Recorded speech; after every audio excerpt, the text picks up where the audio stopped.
तो चलिए आप सब मेरे साथ जुड़ जाइए, क्योंकि आपको पता है ना, मिडिल एजुकेशन क्लास 10th के बच्चों के लिए धमाकेदार कंटेंट लेकर के आता है।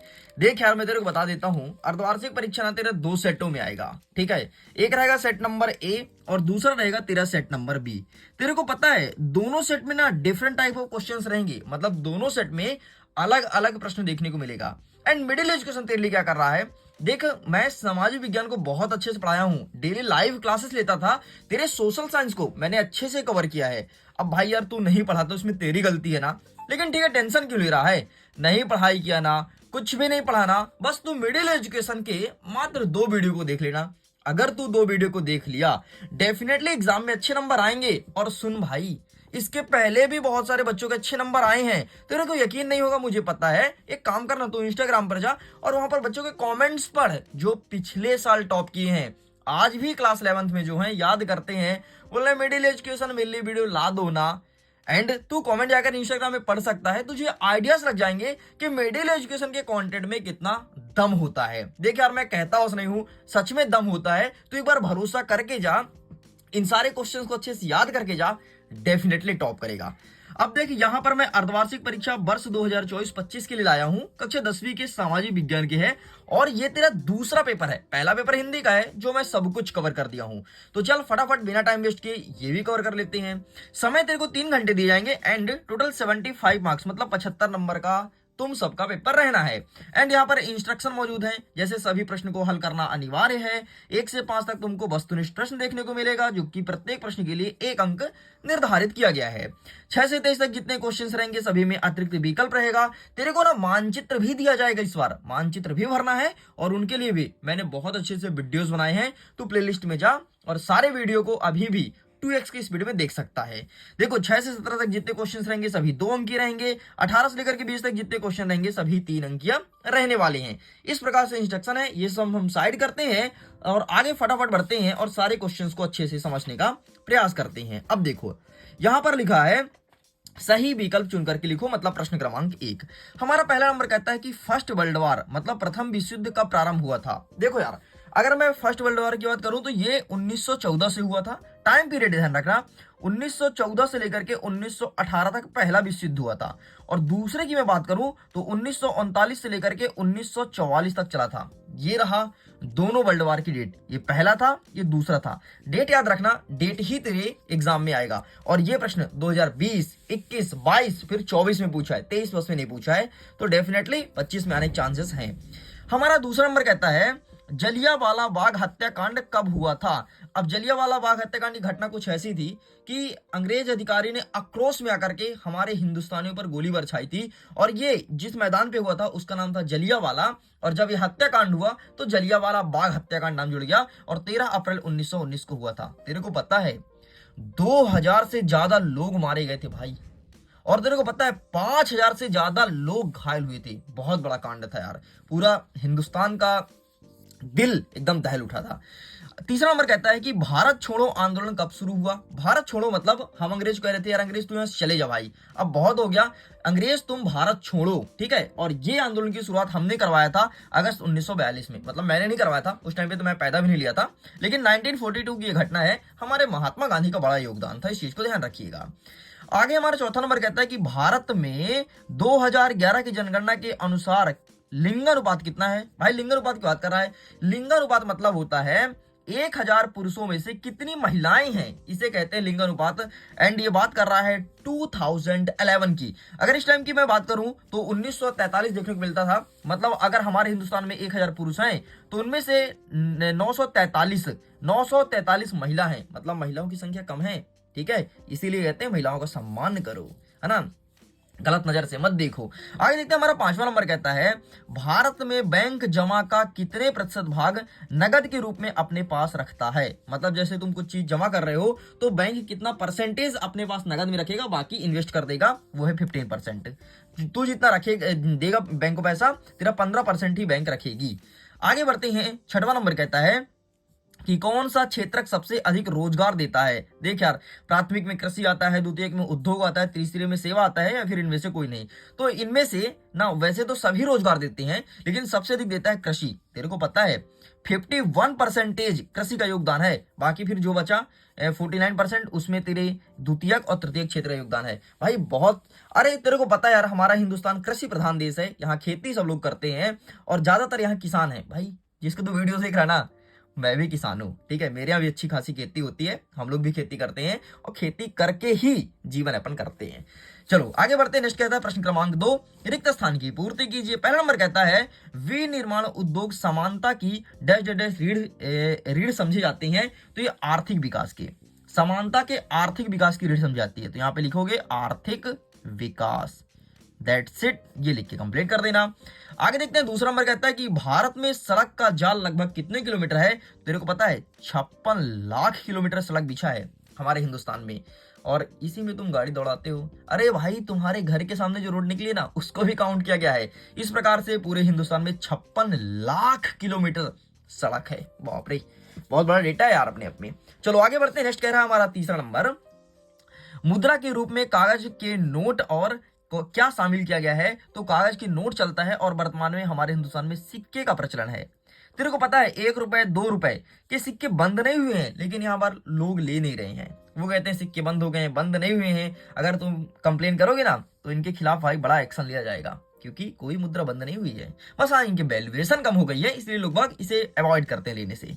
पांचवा नंबर कहता है संविधान का रखवाला किसे कहा जाता है, तो संविधान का रखवाला सर्वोच्च न्यायालय कहते हैं।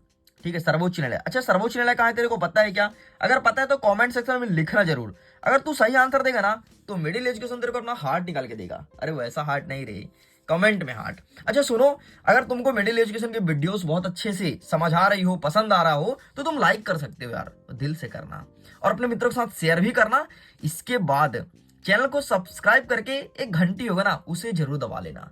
बहुत सारे बच्चे घंटी सब्सक्राइब तो करते हैं लेकिन घंटी दबाना भूल जाते हैं, और जैसे मिडिल एजुकेशन की वीडियो आती है तुम तक नहीं मिल पाती, फिर तुम कहते हो सर इसके वीडियोस डाल दो ना, मैं तो आपको रेगुलर फॉलो करता हूँ, आपने वीडियो नहीं डाला। फिर मैं कहता हूं देख यार भाई वीडियोस पड़ी है, तू जाके देख ले। इतना ही नहीं यार, सोशल मीडिया पे जुड़ सकते हो। फेसबुक पर MP4 मिलेगा, MP4 मतलब वहां पर वीडियोस मिलेंगे जो कि मिडिल एजुकेशन स्वयं बनाता है, तो लिंक डिस्क्रिप्शन बॉक्स में जुड़ो। टेलीग्राम पर PDF जो तुम देख रहे हो, इसका PDF टेलीग्राम पर, और लिंक डिस्क्रिप्शन बॉक्स में है, वहां पे लिखा है PDF का लिंक डाउनलोड करें, ऐसा कुछ करके वहां पे क्लिक करके तुम डाउनलोड कर सकते हो। एंड इंस्टाग्राम पर एक मैं चैलेंज कर रहा हूँ जो कि बहुत अजीब और गरीब चैलेंज है, उस चैलेंज से जुड़ना जरूर, और उस चैलेंज के साथ अगर तुम आगे बढ़ोगे डेफिनेटली MP बोर्ड के टॉपर कहलाओगे। आगे बढ़ते हैं। हमारा दूसरा नंबर कहता है कि काली मृदा डैश डैश फसल के लिए उपयोगी होती है, तो काली मिट्टी सबसे अधिक कपास के फसल के लिए उपयोगी होती है। कपास, कॉटन जैसे कपड़े बनते हैं, और गर्मी में कॉटन के कपड़े पहने जाते हैं। छठवां नंबर कहता है नागार्जुन बांध किस नदी पर बनाया गया है, तो जो नागार्जुन बांध है वो कृष्णा नदी पर बना है। कृष्णा, ठीक है, गंगा यमुना कृष्णा कावेरी नाम तो सुने होगा ना, तो कृष्णा नदी पर नागार्जुन बांध बनाया गया है। आगे बढ़ते हैं फटाफट। प्रश्न क्रमांक 3, सही जोड़ी को मैच कीजिए। हीराकुंड बांध, तो हम देखो पूरा दिखाता हूं, ठीक है, फटाफट सही जोड़ी मिलाने का अच्छा ट्रिक बताता हूं। हीराकुंड बांध सपोज करके मुझे नहीं पता, तो भाई हीराकुंड बांध क्या लार्ड कर्जन घर में बनेगा, क्या सन में बनेगा, क्या पश्चिम बंगाल में बनेगा, या फिर कर्नाटका में, या फिर संकटग्रस्त, या फिर महानदी। अरे भाई बांध है तो नदी पे बनेगा ना, तो महानदी से मैच कर दी। थोड़ी दिमाग लगाना पड़ेगा सही जोड़ी में, सारी सही जोड़ी कर जाओगे।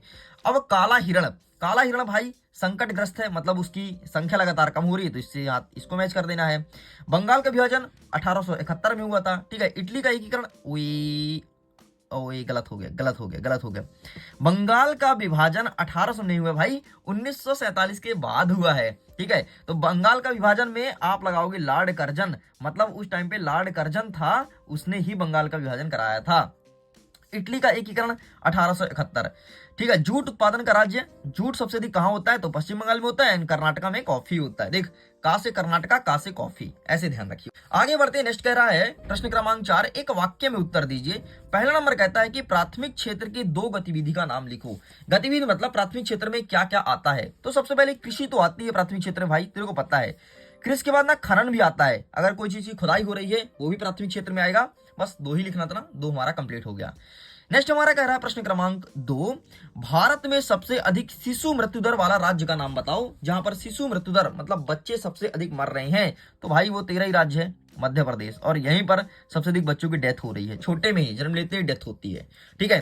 नेक्स्ट कहता है तीसरा नंबर, संघ सूची के अंतर्गत रखे गए 3 विषयों को नाम लिखो कि संघ सूची में कौन कौन सा विषय है। वैसे तो संघ सूची में बहुत सारे विषय हैं, लेकिन 3 बोला है ना, तो सबसे पहले जिसमें तू यात्रा करता है वो हो गया रेल, दूसरा हो गया जो तुम्हारे चिट्ठी भेजता है डाकिया मतलब डाक, और तीसरा हो गया बचत। बचत मतलब अगर कोई चीज सेफ रखना है, हिंदुस्तान में आगे काम आए, कभी हिंदुस्तान तुम्हारा आर्थिक संकट से गुजरे तो इसके लिए ये सब संघ सूची के अंतर्गत रखे जाते हैं।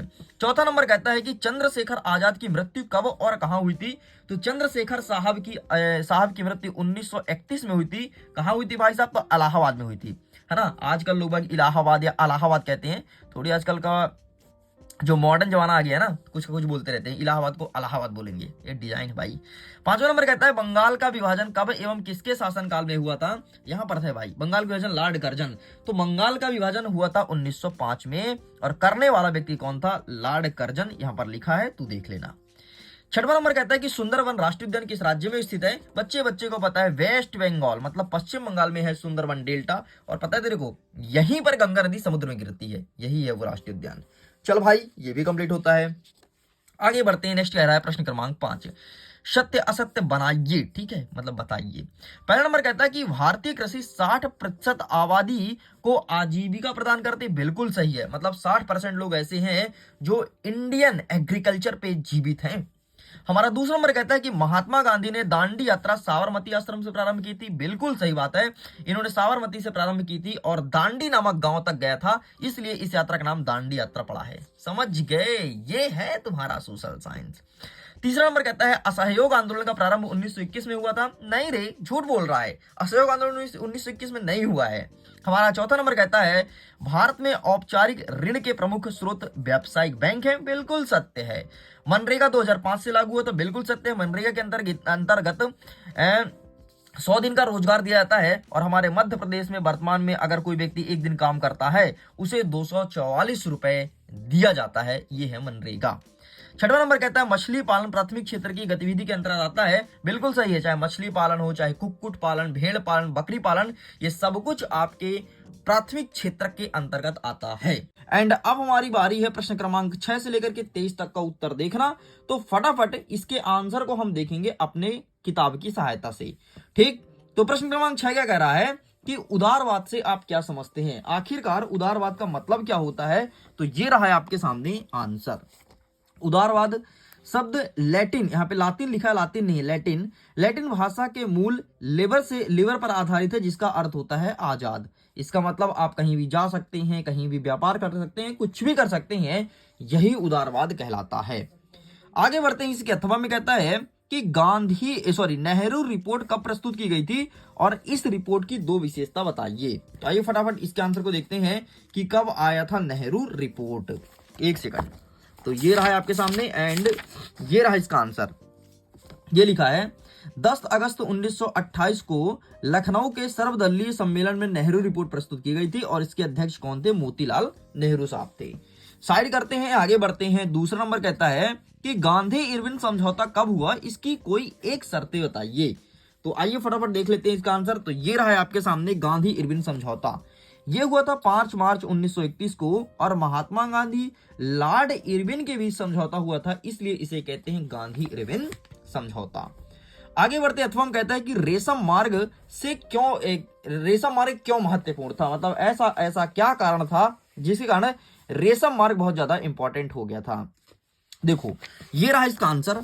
रेशम मार्ग से कई सारी चीजों का व्यापार होता था, रेशम मार्ग से ज्यादातर रेशम का व्यापार होता था, इसलिए इस मार्ग का नाम रेशम मार्ग पड़ा। बाकी यहाँ पर आंसर लिखा है, आप इसका फोटो खींच लीजिए। चलिए, तो प्रश्न क्रमांक 7 तक कंप्लीट होता है, इसे साइड करते हैं एंड आगे क्वेश्चंस को देखते हैं। ये रहा प्रश्न क्रमांक 8। प्रश्न क्रमांक 8 कह रहा है कि द्वितीय क्षेत्र या फिर द्वितीय क्षेत्र में क्या क्या सम्मिलित है, मतलब द्वितीय क्षेत्र के अंतर्गत क्या क्या आता है। तो देखो यार, जितने भी कृषि संबंधित है वो प्राथमिक क्षेत्र में आता है, एंड जितने भी सेवा क्षेत्र से संबंधित है, ठीक है, सॉरी जितने भी उद्योग क्षेत्र से संबंधित है वो आपके द्वितीय क्षेत्र में आता है। लेकिन हम आपको आंसर दिखा देते हैं, देखो जैसे कपास से कपड़े बनाना, लकड़ी से कागज बनाना, ये सब कुछ द्वितीय क्षेत्र में आता है। साइड करता हूं, नेक्स्ट। आगे इसी के अथवा में कहता है कि प्रथम विश्व युद्ध में सहयोगी राष्ट्र मतलब मित्र राष्ट्र कौन कौन से थे। फर्स्ट वर्ल्ड वॉर की बात कर रहा है कि प्रथम विश्व युद्ध में मित्र राष्ट्र कौन कौन से थे। तो ये रहा आपके सामने इसका आंसर, ठीक है। Britain, France and Russia first world war के मित्र थे। चलो ये भी साइड करते हैं, आगे बढ़ते हैं। प्रश्न क्रमांक 9 क्या कह रहा है कि मृदा निम्नीकरण से आप क्या समझते हैं। मृदा निम्नीकरण क्या है, इसका मतलब क्या होता है, क्या समझते हैं, इसे आपको अच्छे से प्रिपेयर करना है। तो आइए दिखा देता हूं फटाफट मृदा निम्नीकरण। ठीक, तो ये रहा, और इन सारे क्वेश्चंस को अच्छे से प्रिपेयर कर लेना, क्योंकि यही सब क्वेश्चन आपके एग्जाम में देखने को मिलेगा। तो देखो ये रहा, जो मृदा अपरदन है ना, वही मृदा निम्नीकरण कहलाता है। तो यही चीज आपको लिखना है। देखिए स्टूडेंट, अगर आपको मिडिल एजुकेशन की वीडियोस पसंद आ रहा हो तो प्लीज मिडिल एजुकेशन के यूट्यूब चैनल को लाइक करना यार, ठीक है, मतलब वीडियो को लाइक करना और अपने दोस्तों के साथ शेयर करना, और अगर पसंद आ रहा हो तो सब्सक्राइब करके रख लेना, क्योंकि मिडिल एजुकेशन आपको यूट्यूब चैनल बार बार देखने को नहीं मिलेगा। ये एक बार ही आएगा आपके फोन में और इसके बाद नहीं आएगा। अगर आप सब्सक्राइब कर लोगे तो इसके वीडियोस हमेशा आएंगे। और आपको पता है यहां पर वार्षिक परीक्षा के लिए एक नंबर तगड़ा कंटेंट देगा मिडिल एजुकेशन, तो अपने वार्षिक परीक्षा के लिए सब्सक्राइब करके रखना। आगे बढ़ते हैं। इसी के कहता है कि बांगर और खादर में दो अंतर बताइए। प्रश्न देखो कितने नंबर का, 2 नंबर का है। तो आइए फटाफट दो अंतर इसमें भी देख लेते हैं कि बांगर और खादर में दो अंतर। तो ये रहा, फोटो खींच लो, साइड करते हैं। अथवा 10वां नंबर, पट्टी कृषि किसे कहते हैं। तो सिंपल सा, जब एक पट्टी में खेती की जाती है, कुछ इस प्रकार से यहां पर खेती करते हैं, इसे कहते हैं पट्टी कृषि। ठीक, बस इतना लिखना है। अथवा में कहता है कि अभ्यारण्य किसे कहते हैं। अभ्यारण्य के बारे में पूछा है कि अभ्यारण्य क्या होता है। तो आइए फटाफट इसका आंसर दिखा देता हूं कि अभ्यारण्य क्या होता है और क्या लिखना है आपको सही उत्तर। तो ये यहाँ पे लिखा है, आप इसका फोटो खींच लो। ठीक है, 5वें नंबर पे देखो अभ्यारण्य किसे कहते हैं, यहाँ पर लिखा गया है। साइड करते हैं। नेक्स्ट कह रहा है प्रश्न क्रमांक 11 कि भारत में प्रमुख रबी फसलें और खरीफ फसलों का केवल नाम लिखना है। रबी की फसलें कौन कौन सी है, खरीफ की फसलें कौन कौन सी, केवल इसका नाम लिखिए। तो आइए दिखा देते हैं फटाफट नाम। ये रहा है आपके सामने रबी की फसलें और ये रहा आपके सामने खरीफ की फसलें। नाम फटाफट लिख लीजिए। साइड करते हैं। नेक्स्ट, इसी के अथवा कहता है कि जूट को सुनहरा रेशा क्यों कहा जाता है। तुम जूट देखो कभी, जूट भी एकदम गोल्डन की तरह चमकेगा, गोल्ड की तरह, मानो गोल्ड ही है, इसीलिए इसे सुनहरा रेशा कहा जाता है। ये रहा आंसर, इसका फोटो खींच लो। साइड करते हैं। नेक्स्ट 12 नंबर कह रहा है कि रोपण कृषि की दो विशेषता बताइए। प्रश्न भी 2 नंबर का है, तो विशेषता आपको 2 ही लिखनी है। रोपण कृषि मतलब ऐसी कृषि जिसकी रोपाई की जाती है, जैसे आपका धान हो गया, गन्ना हो गया, एंड यहाँ पर लिखा है 2 विशेषताएं, तो इसका फोटो खींच लो। साइड करते हैं। नेक्स्ट कहता है अथवा में कि कर्तन दहन कृषि से कृषि किस प्रकार की जाती है। क्या होता है कर्तन दहन कृषि प्रणाली। तो ये 5वें नंबर पे लिखा है। इसे झूमिंग कृषि भी कहते हैं। ठीक है, और कई सारे नाम हैं अलग अलग क्षेत्रों में, तो यही आपको लिखना है। साइड करते हैं। सॉरी, ऊपर वाला आंसर लिखना है, ऊपर वाला। ठीक, इसका फोटो खींच लो। चलो साइड करते हैं। अच्छा सुनो, अगर इसके पीडीएफ को डाउनलोड करना है, लिंक डिस्क्रिप्शन बॉक्स में है, जाइए जाकर के पीडीएफ को डाउनलोड कर लीजिए। इतना ही नहीं, फेसबुक में आपको MP4 वीडियोस मिलेंगे, टेलीग्राम पर आपको पीडीएफ मिलेगा, इंस्टाग्राम पर आपको एक चैलेंज मिलेगा जो कि 30 डेज चैलेंज है। उसको लगातार पूरा करने के लिए मैं रातों दिन मेहनत करता हूँ। जुड़ो, जाओ देखो इंस्टाग्राम पर कैसे कंटेंट मिलते हैं। अब बोलोगे साहब सबका लिंक कहाँ मिलेगा, तो देखो कहीं भी जाओ तुम मिडिल एजुकेशन सर्च करो, चाहे फेसबुक हो, टेलीग्राम या फिर इंस्टाग्राम। लेकिन अगर तुमको ऑफिशियल आईडी चाहिए, क्योंकि बहुत सारे फेक आईडी बने हैं मिडिल एजुकेशन के नाम से, अगर ऑफिशियल आईडी चाहिए तो लिंक डिस्क्रिप्शन बॉक्स में है, वहां से आप देख सकते हो। आगे बढ़ते हैं। 13वां नंबर कह रहा है कि नगद एवं व्यापारिक फसलें से क्या आशय है। क्या होता है नगदी फसलें एंड क्या होता है व्यापारिक फसलें। तो ये रहा लिखा इसका आंसर, फोटो खींच लो। ठीक है, चलिए आगे देखते हैं। अथवा में क्या कहता है कि समवर्ती सूची क्या है। क्या होता है समवर्ती सूची, क्या कहलाता है समवर्ती सूची, ये चीज पूछा गया है। तो आइए फटाफट इसके आंसर को देख लेते हैं समवर्ती सूची के बारे में। तो ये लिखा है आपके सामने समवर्ती सूची। ठीक है, संघ सूची, राज्य सूची, समवर्ती सूची, यही आपको लिखना है, फोटो खींच लीजिए। आगे बढ़ते हैं। नेक्स्ट कहता है 14 नंबर कि एकात्मक शासन व्यवस्था से क्या आशय है। क्या होता है एकात्मक शासन व्यवस्था। संघात्मक तो तुम पढ़े होगे, लेकिन आइए हम आपको एकात्मक दिखाते हैं। ये रहा एकात्मक शासन व्यवस्था, फोटो खींच लो। एकात्मक मतलब जिसमें एक सरकार हो यार, और कुछ नहीं होता। अथवा कहता है कि लोकतंत्र का क्या अर्थ होता है। लोकतंत्र का मतलब होता है जनता का शासन। बाकी आंसर क्या लिखोगे, ये रहा आपके सामने लोकतंत्र। 6वें नंबर पे फोटो खींच लीजिए। आगे बढ़ते हैं। 15वां नंबर कहता है कि धर्मनिरपेक्ष राज्य किसे कहते हैं। तो ये रहा है आपके सामने धर्मनिरपेक्ष राज्य। ठीक, ये रहा धर्मनिरपेक्ष राज्य, 5वां नंबर, आप इसका फोटो खींच लीजिए। आगे बढ़ते हैं। अथवा कहता है कि निजी क्षेत्र से क्या आशय है। प्राइवेट सेक्टर, सिंपल सा, निजी क्षेत्र का मतलब प्राइवेट सेक्टर। तो प्राइवेट सेक्टर क्या होता है, आंसर में दिखा देता हूं, बाकी तुम जानते हो। जिसमें एक व्यक्ति मालिक होता है उसे कहते हैं प्राइवेट सेक्टर, मतलब जो खुद की कंपनी होती है, ठीक है, निजी का स्वामित्व होता है। बाकी ये रहा आंसर, स्क्रीनशॉट ले लीजिए। आगे बढ़ते हैं, नेक्स्ट कहता है हमारा प्रश्न क्रमांक 16, सेवा क्षेत्र को परिभाषित कीजिए। क्या होता है सेवा क्षेत्र, ये चीज पूछा है, एंड ये रहा इसका आंसर, सेवा क्षेत्र। ठीक, ये रहा सेवा क्षेत्र को परिभाषित कीजिए। देखो यार, ये सब तुम्हारे लिए करने के लिए ना बहुत मेहनत लगती है, तो इतना मेहनत लगती है ना, क्या ही बोलूं। तो आप उस मेहनत के लिए वीडियो को लाइक कर दो यार। देखो यार, इस वीडियो को बनाने में बहुत मेहनत लगती है। सबसे पहले आपके लिए क्वेश्चन पेपर लेकर के आओ, फिर उसका आंसर बनाओ, एकदम तगड़े अच्छे वाले आंसर, फिर जाकर के वीडियोस बनाओ। बहुत मेहनत लगती है, तो मेरे मेहनत के लिए एक लाइक एंड दोस्तों के साथ शेयर जरूर करना। तुमको फायदा मिलेगा, दोस्तों को फायदा मिलेगा, टेंशन मत लो। नेक्स्ट इसके अथवा कहता है कि प्राथमिक क्रियाएं क्या है, क्या होती है प्राथमिक क्रियाएं, ये चीज पूछा है। तो ये रहा है आपके सामने आंसर, प्राथमिक क्रियाएं क्या है, इसका भी फोटो खींच लो। साइड करते हैं नेक्स्ट हमारा कह रहा है प्रश्न क्रमांक 17, बेरोजगारी से क्या तात्पर्य है। तो बेरोजगारी मतलब ये होता है कि जिस लेवल की आपने पढ़ाई किया है उसके हिसाब से आपको नौकरी ना मिले, यही बेरोजगारी कहलाती है। अथवा कहता है कि मृदा अपरदन को नियंत्रित करने वाली 2 विधियों का नाम बताओ। मतलब अगर मिट्टी का कटाव हो रहा है तो कौन कौन सी विधि का आप अपनाओगे जिससे तुम्हारी मिट्टी का कटाव ना हो या फिर कटाव कम हो। तो ये रहा 2 विधियां भाई साहब, मृदा अपरदन को नियंत्रित करने का, बांधों का निर्माण करो और पेड़ लगाओ। यही 2 विधियां फॉलो होगा, तभी जाकर के तुम्हारी मिट्टी कटाव होने से बचेगी। 18 नंबर कहता है कि जैव विविधता क्या है, यह मानव के लिए क्यों महत्वपूर्ण है। जैव विविधता का मतलब होता है जीवों की विविधताएं, ठीक है। तो जैव विविधता क्या है, ये आंसर यहाँ पर लिखा है, और मानव के लिए क्यों महत्वपूर्ण है यहाँ पर लिखा गया। तो आप इसका फोटो खींच लीजिए। साइड करते हैं नेक्स्ट क्वेश्चन की तरफ।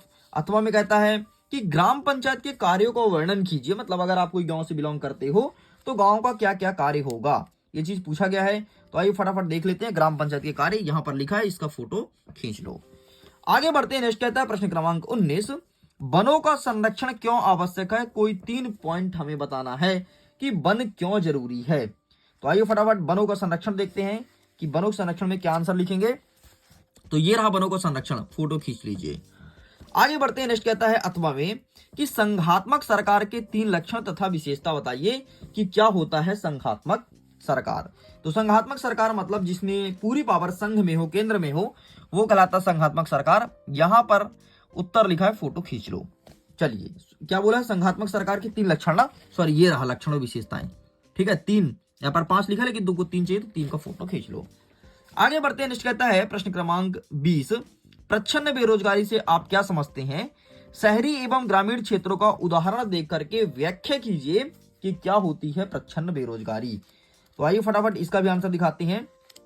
तो ये रहा है आपके सामने आंसर प्रच्छन्न बेरोजगारी का, ठीक, इसका भी फोटो खींच लो। आगे बढ़ते हैं, नेक्स्ट क्या कहता है अथवा में कि केंद्रीय बैंक से आप क्या समझते हैं, इसके प्रमुख कार्य को संक्षेप में लिखो। क्या होता है केंद्रीय बैंक, ये चीज आपसे पूछा गया है। तो आइए फटाफट इसके आंसर को दिखाते हैं। केंद्रीय बैंक, तो ये रहा है आपके सामने, केंद्रीय बैंक से आप क्या समझते हैं, ठीक। तो आप इसका फोटो खींच लीजिए। चलो आगे बढ़ते हैं, नेक्स्ट कहता है प्रश्न क्रमांक 21, भारत में पाए जाने वाले वनों के प्रकार एवं वितरण को बताइए कि भारत में कितने प्रकार के जंगल पाए जाते हैं और इसका डिवाइडेशन किस प्रकार से होता है, वितरण किस प्रकार से बांटा जाता है।